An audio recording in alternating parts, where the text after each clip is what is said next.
Welcome, everybody. We're grateful to have you with us this afternoon. This is Tuesday afternoon, the 26th of October of 2021. I'm Don Snow. I'm down here in St. George, Utah, where the sun is out shining bright, a few clouds in the sky. And Gerhard Roof, our host, is up in Orem in the northern Utah, in Utah Valley. And he says it's kind of drizzly up there. Today, our class is on Heritage Quest online. And we're talking about part 2. We did part 1 2 weeks ago, and we'll look at the notes here in a minute. Today, we're going to be talking about their books that they have. They have a book collection of 22,000 books on there that are searchable. And I just discovered recently, I did not know this until about a week or two ago, that they've got a bunch of state and county and country records on there, and so we're going to look at all of those. The notes for the class we'll show you them, but they're listed down there at the bottom across that bottom thing. That's the notes page itself on my website, and Gerhard will post in both the chat for Zoom if you're watching this on Zoom, or if you're watching on Facebook, there'll be a link on there to where to get to the notes themselves, and he'll actually have a PDF copy of the notes. Here's the stuff we want to talk about today. We want to talk about Heritage Quest Online, and we'll review a little bit about what we talked about 2 weeks ago to tell you how to get to it. It's a website that you use with your public library card, so it's free. You can get to it at family history centers, but without a library card, but you can use it at your home with your public library card. And many states have a link that you can get to, and I'll show you the link for the state of Utah. So any public library card in Utah will get you into that link. We're going to be looking at the books that they have online and show you some stuff that you can find there. Then we're going to look at these miscellaneous records that are state and county and country records. I was surprised to see how many different records they've got from states in the United States as well as in foreign countries. We'll talk a little bit about searching and then saving copies, how you do that, and then we'll look at a bunch of examples. Now, here's where the class notes are stored. That's the URL for where the notes are.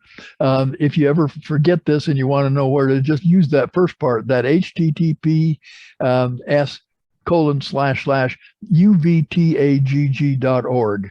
That's Utah Valley Technology and Genealogy Group. That's the link there, .org, and then on there you'll see resources, and you can click on resources. It'll take you right to Don Snow's page, which is this thing that's here. Now on that class notes page, let me go back here and actually show you what that class notes looks like so that you can see what it is. If you click on that link, this is the page that you get to. On here, there are all my class notes from all my past classes. This thing goes down for something like 300 or 400 classes on here, all this stuff in the past, and they're in reverse chronological order. So the top ones are near the top. There's the latest ones are near the top. There's some other additional pages on here. I write a freeware corner article every month, and they're posted on here, as well as in our Tagology, which is our monthly newsletter for the Utah Valley Technology and Genealogy Group, and so on. There's links as to where you can watch the classes, both before and after the thing. Here's the list of the classes coming up, and here's today's. It's number 1 here. This is the date. Today's the 26th of October, and we're going to be talking about this Heritage Quest Online, part 2. In the next couple of weeks, here's the 2 classes for November, and then there's 1 class for December.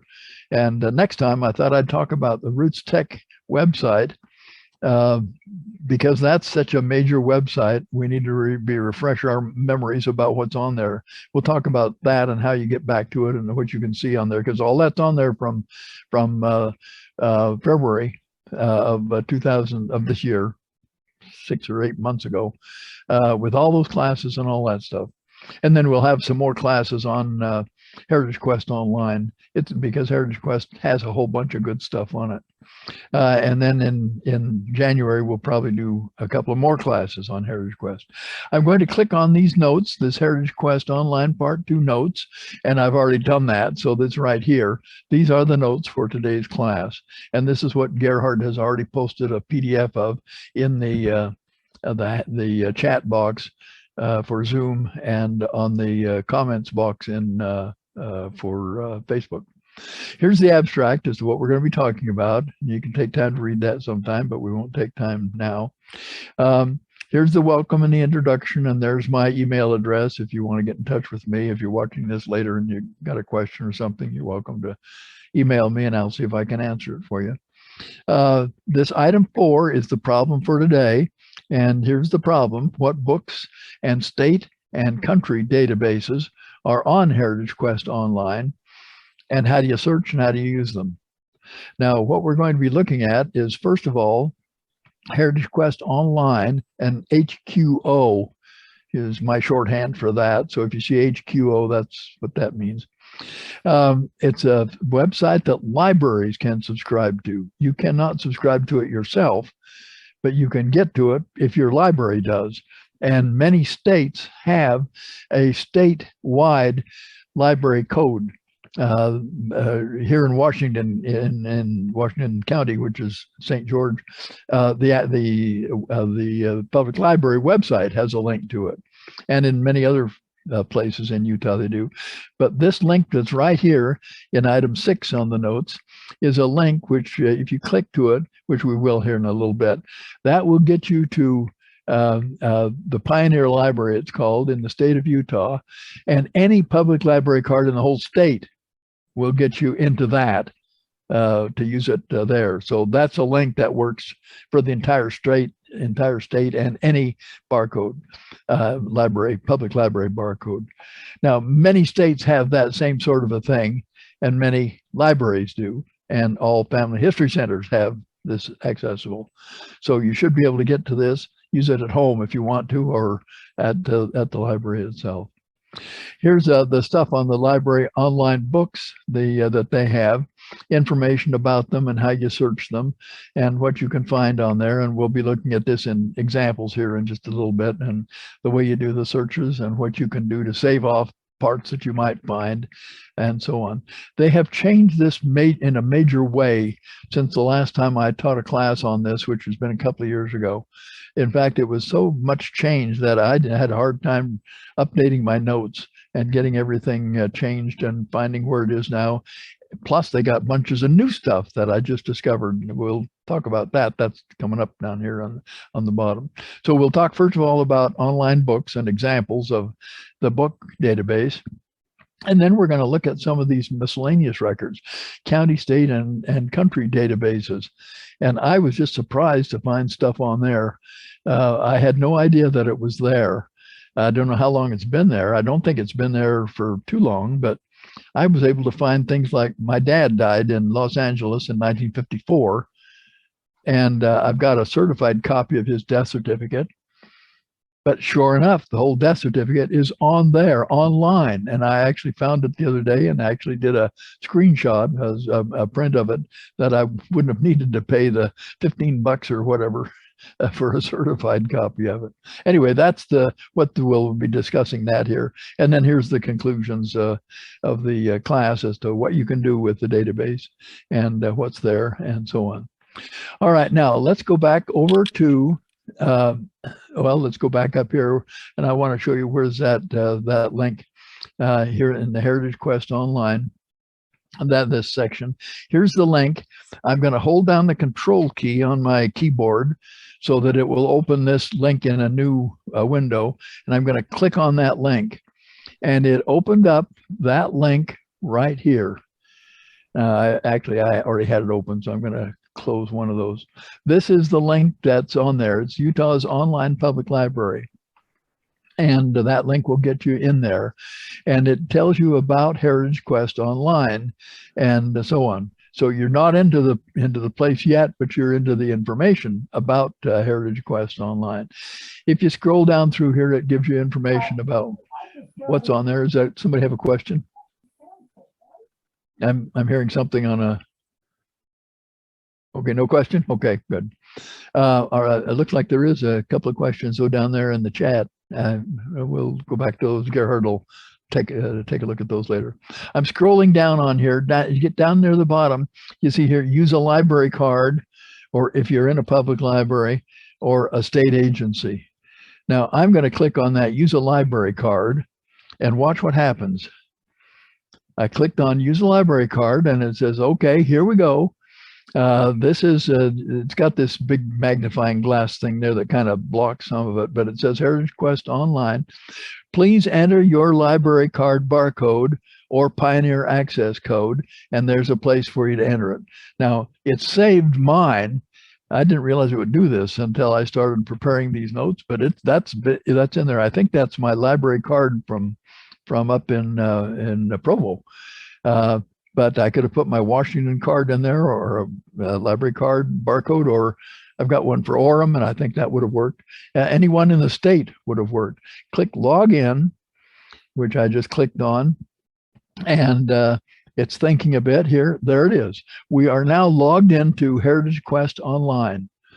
And so you can do this from home and no charge for it, because the state library and your public libraries are paying for it and making it available. And the Church of Jesus Christ of Latter-day Saints makes it available in family history centers as well.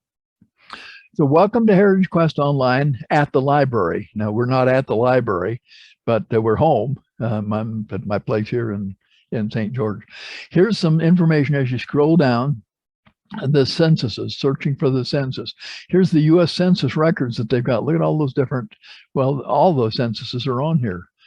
And then they've got the Canadian censuses. I did not know they had censuses from Canada on here too, but they're there on this. Scrolling on down further, over here, there's another search census thing. Here's one, search books. We'll get into that one in a minute. Revolutionary War records. That's the one we looked at 2 weeks ago, and we saw that the Revolutionary War records for soldiers, sailors, Marine, all the military in the Revolutionary War, the pension files are there, and lots of good stuff that's available there. It's not a complete file, but it's a major file. And then obituaries. This is something new with obituaries and newspapers that I was not too much aware of on there. Where I'm going to click right now on search the books. I'm clicking on that, search the books, and it takes us to family history, books, and directories. Now, let's see, am I showing this in reverse? Let me make sure I'm showing this the way you guys are used to seeing it. No, I'm showing it in reverse. Okay, I've turned, for me, with my eyesight problems, it's a lot easier for me to read the white type on black background than this way, but most of you are used to seeing this, so I switched it the other way. Okay, family history, books, and directories. Now, you notice across the top here, there's people, publications, and city directories. You see those three words across there, right near the middle. It defaults to people. We're going to start with that here in a minute, but I'm just going to click on publications for a minute to show you what's going on. This is the list of the books that they have, and over here are city directories that they've got. Sometime we'll talk about those others as well. We're going to talk about people and publications today. It defaults to this people, and it sets up a little box here, a search box, where you can type in information. It gives you a write-up here about what kind of records are these books, and it points out that there are 22,000 of them. They're all PDF, and so they're completely searchable, so you don't need to know in advance which book your ancestor might be in, because you can type the name in and see what you'll find. Now, to illustrate it, about an hour and a half ago, I typed in, I thought, well, I'll use an illustration, Erastus Snow, my great-grandfather, I got to spell his name right though, E-R-A-S-T, Erastus, and then Snow. And I thought, well, there's surely bunches of books with him in there. So I put that, only that, and then didn't fill in any of the rest of this stuff. You can put in death dates and birth dates and all this other, and then click search and to see what would come up with it. Okay, it found all kinds of stuff with him, 153. See, it says here results between 1 and 20 of 153. And it gives you a little snippet here of what that looks like with snow in here, Erastus snow. Now, it also gives you some stuff that's not Erastus snow, because of the fact that when you first type in the name, I didn't do this exactly, but consider the snow itself. Here's William and Erastus Snow. And so I just was scrolling down here. About an hour and a half, I scrolled down here, and I thought, oh, well, here's one that don't think I've seen before. It was, let me find it for you. It was William and the history of William and Gardner Snow.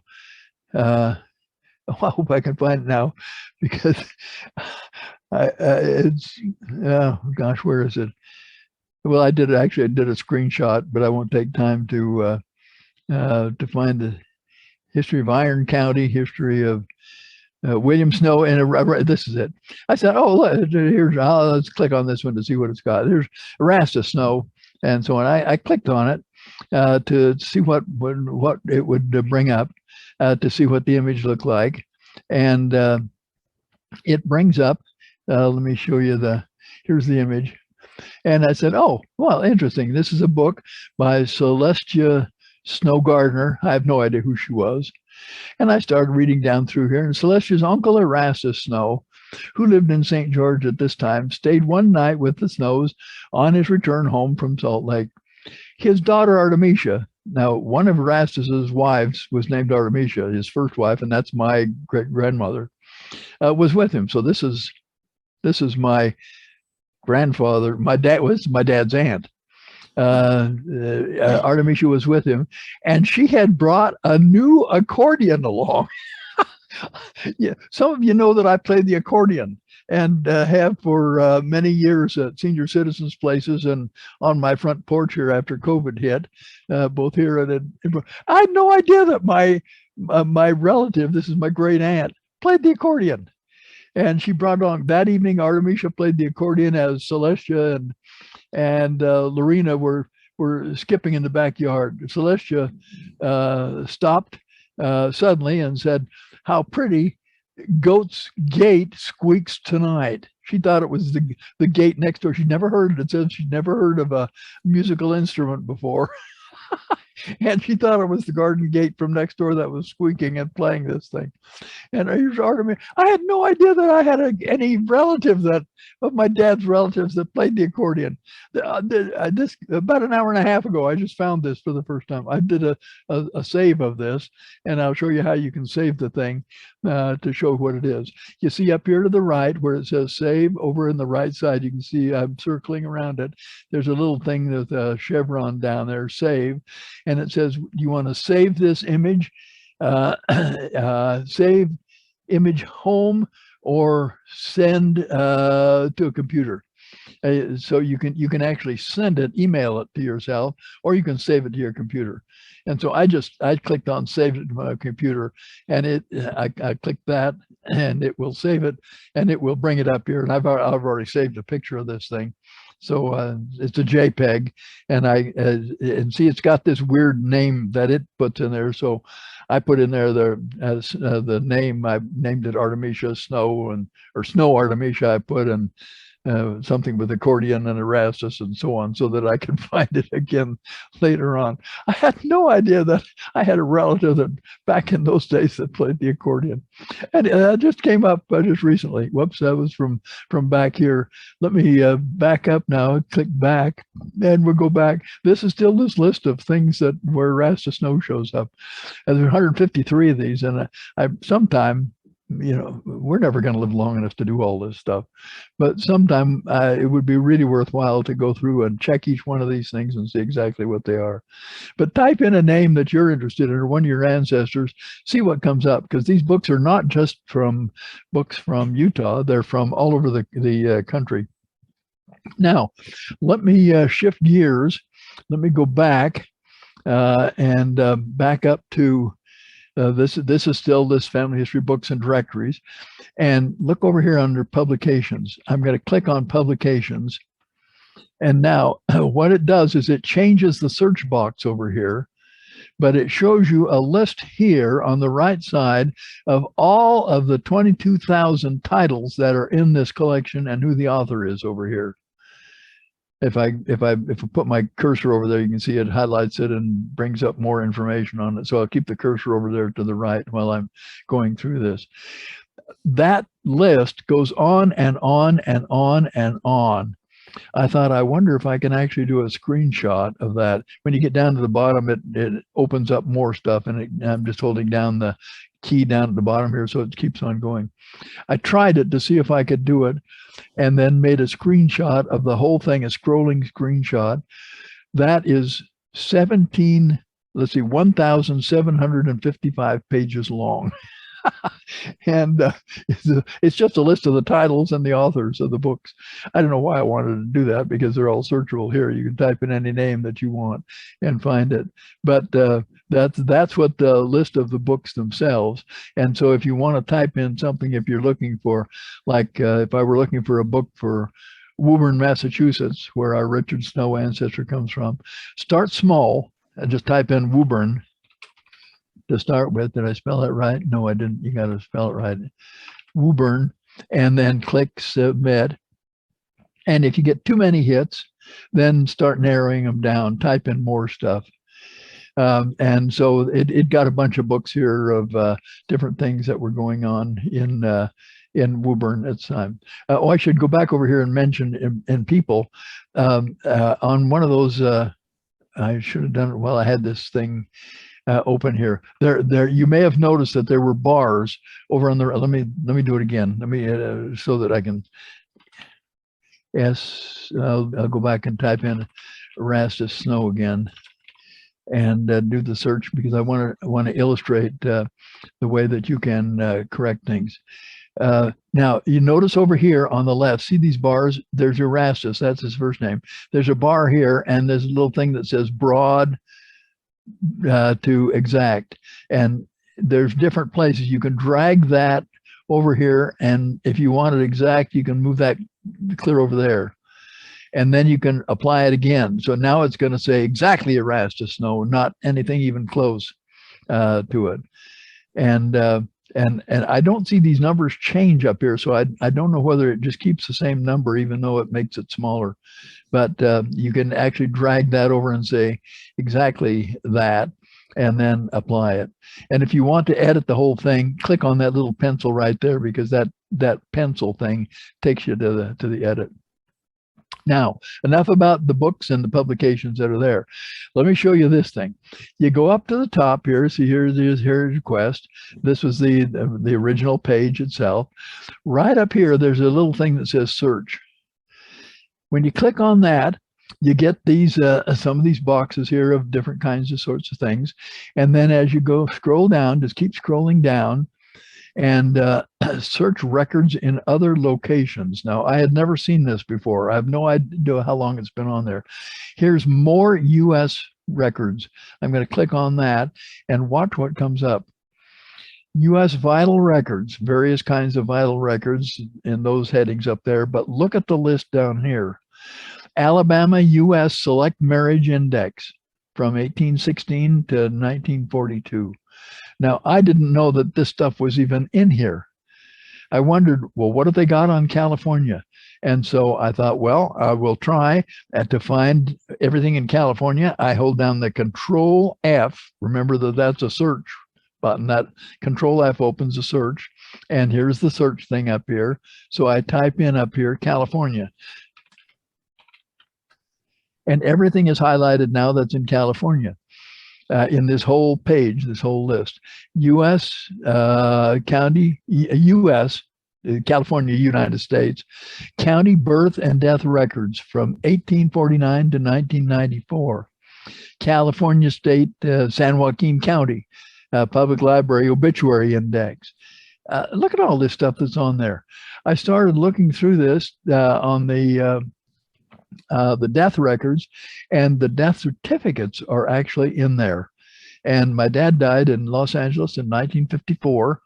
And so I thought, well, I've got a certified copy of his death certificate, but I thought, I wonder if that's on here. And sure enough, it is. They're not completely chronological in the death certificates because they're whatever order the attending physician sent them in. So he sent in a bunch, and so there may be some that may be from March and April together in there. So I had to start looking around the dad died on the 15th of April of 1954. And so I started looking around the 10th and just followed through. And within it took me a couple hours to go through them because they're not indexed, but I was able to find his actual death certificate on there. The complete thing is on there. And I could do a screenshot, a save thing like we saw up there for it. And I needed the certified copy of it to get some other information that the people required a certified copy. So I do have a certified copy, but if I didn't need a certified copy for genealogy, you normally don't need certified copies. They're all there. But it's a little bit harder to find because they don't seem to be indexed. But all of this stuff is on here. There's bunches of Utah records on here. And if you type in Utah, you'll see a bunch of things for Utah. And then I began to look for some of the other countries on here. Let me go back here because remember, we're in Utah. We're in Search More U.S. records. I thought, well, I got kids that are down in South America, missionaries down there. Here's South American records. There's a bunch of them here from Ecuador. And I've got a daughter and her husband are the mission presidents in Guayaquil, Ecuador. There's bunches of records here on Ecuador. And I got another granddaughter that's a missionary in Paraguay. There's bunches of Paraguayan records. I had no idea this stuff was in here. So it's worthwhile looking at. Here's a bunch of Argentine records. Anyway, you can see what's happening. And just worldwide records. And I didn't realize that stuff was in here. If you look for European records, there's a bunch of German records, a bunch of Italy records, Netherlands, and all these other things. And you can check to see there's Austrian, etc. So it really is something that it has much more in it than I thought was there. I was just going to talk about the books and the 22,000 books, and then I discovered all this other stuff is in publications in the same thing. Now that gives you. This is Gerhard. Yep, Gerhard. We have one question that you might address in relation to books, because it's probably the place where the answer is. Linda asked, what are some things that Heritage Quest has that Family Search and Ancestry do not have? That I don't know the answer to. I do know that these are easy to search. And well, for example, when we talk about censuses, we'll talk about the Dollarhide census book. I don't think that's online on the Family Search website, but it is online here, and you can actually download it. It's not in the book section. I think I wrote that. Is it in here? I think I actually, yeah, item 13, the census book. It's a great book about all the U.S. censuses and state censuses and so on. The whole book is on here, but you don't find it in books. And I don't believe, because that's in copyright, I don't think that, and Ancestry owns the copyright. And by the way, Ancestry owns Heritage Quest Online. They bought them from ProQuest.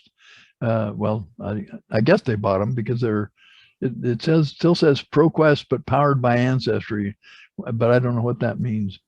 But the answer to the question as to how many other records are on here that are not on the others, I don't know. Certainly be worthwhile checking. Okay, but anyway, there's lots of other stuff that is available on here, on the records themselves. Now let me get back over here to where's my let's see, back to this one, and we've looked at examples and demos. Are there any other questions or any other comments that any of you have? Anything come in on Facebook, Gerhard, that looks like a great site? No, there aren't any on Facebook. Okay. And was that Steve that come in? No, that was Lynn. It looks like a great site. Oh yeah, I didn't realize that all this stuff was on there. I was going to do maybe just 2 or 3 or 4 parts of this series, but it looks like I may have to do more than that now. There's a whole collection of city directories on there, and I got a whole class I do on city directories. So we'll figure out what to do on that. Here's the summary of what we looked at. We looked at Heritage Quest Online and how you get to it. And it's a website that libraries can subscribe to, but individuals can't. But you use your public library card to get there. It's got books, all kinds of other stuff too. We'll look at censuses and other things. We've looked at a bunch of miscellaneous records, state and country records. We showed a little bit about searching and saving copies, and we looked at some examples. Now, if any of you were watching this or tuned in late, the whole video of this whole thing will be on Facebook. Gerhard will have it posted on Facebook within the next little while. And he puts all of these on YouTube. So they're on the YouTube channel for the UV Tag YouTube channel. And they're also on our website for our UV Tag website for a couple of months. They're there. Anyway, that's the story. If anybody has any last minute comments or questions, feel free to ask them, and otherwise we'll finish up here. Don, I noticed that Roosevelt West is not muted. They may have a question. Oh, Len, what's your question? No, I don't have a question. I just was commenting. It looks like a great site. Can you hear Oh, me? it is. And it's and since you're here in Utah, that link will get you to that with your Roosevelt Public Library card or any public library card you got from the state. Okay, well, anyway, I appreciate all of you watching, and we'll see you next time. We're going to talk, we're going to do more classes on Heritage Quest Online, but I'm going to also, in the meantime, I think it's 2 weeks from today, we'll be looking at the records of on Roots Tech 2021, the one that was 6 or 8 months ago, and how you search that, because that we need to be reminded of the good stuff that's there. It's a gold mine of information. Thanks, all of you. Appreciate you being here with us.